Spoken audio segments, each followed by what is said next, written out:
Well, hello, cast families. Happy Thursday to you. For today, I want to take a look at the transcendent third. And before you automatically turn off the camera, I promise you it's an idea that's so relevant right now that it may surprise you. So it's an idea, a philosophy that goes back to our ancient Greek philosophers some 2,000 years.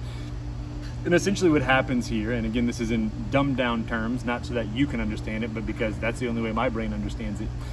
If a man says to a woman, I love you, and she says, well, I love you too, and the two of them say, well, I'm going to get married, let's get married. I want to get married to you.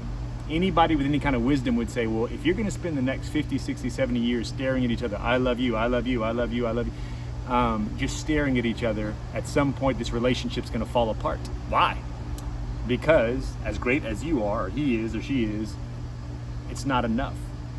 The Christian says, hey, look, if you love Jesus, and you love Jesus, the two of us love Jesus, and we bring that third commonality into the relationship, this relationship may actually be a success. And we don't choke ourselves in each other with our own selfishness, right?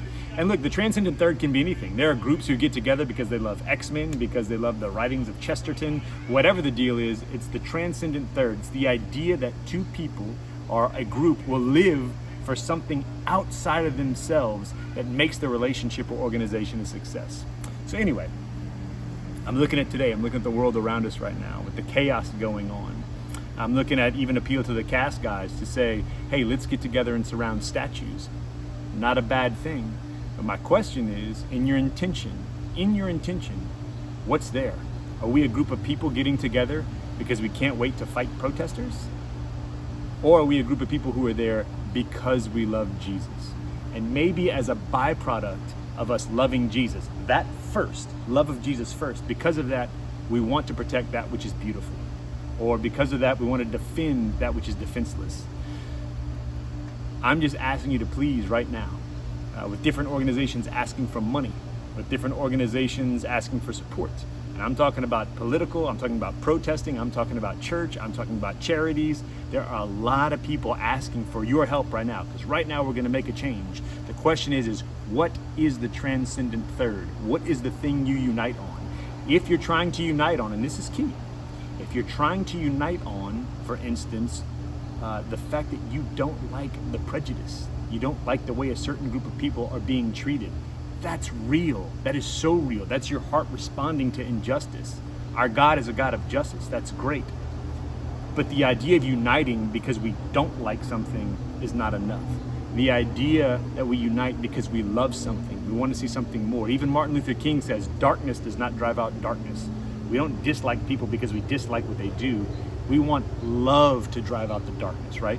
So when we're getting together, maybe to defend statues, maybe to pray, maybe to who knows what, we do acknowledge for sure that there's some ugly stuff going on right now that may even need us to rise up, to stand up, sure.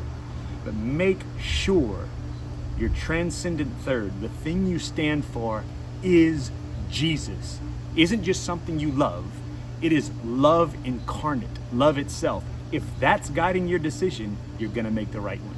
So maybe you go to defend a statue, and maybe you're called to fight. Even though, if you look at the list and litany of saints, most of them are not saints. Most of them are not saints because of how well they fought.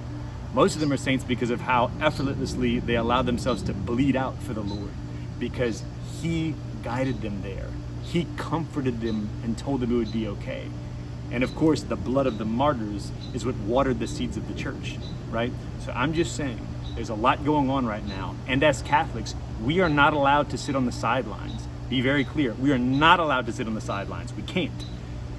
But if your reason for joining something is close to Jesus, well, I want to defend because I love Jesus. No. I love Jesus first and foremost. He's guiding me, therefore I want to defend. Or I love Jesus, therefore I want to donate. Or I love Jesus, therefore I will personally stand up and be a part of the solution. But it can't be, even I'm citing Jesus, Martin Luther King, a lot of great leaders here, the darkness is not going to drive out the darkness. The transcendent third must be Jesus, must be love. So cast family, I love you, and I will see you next Thursday.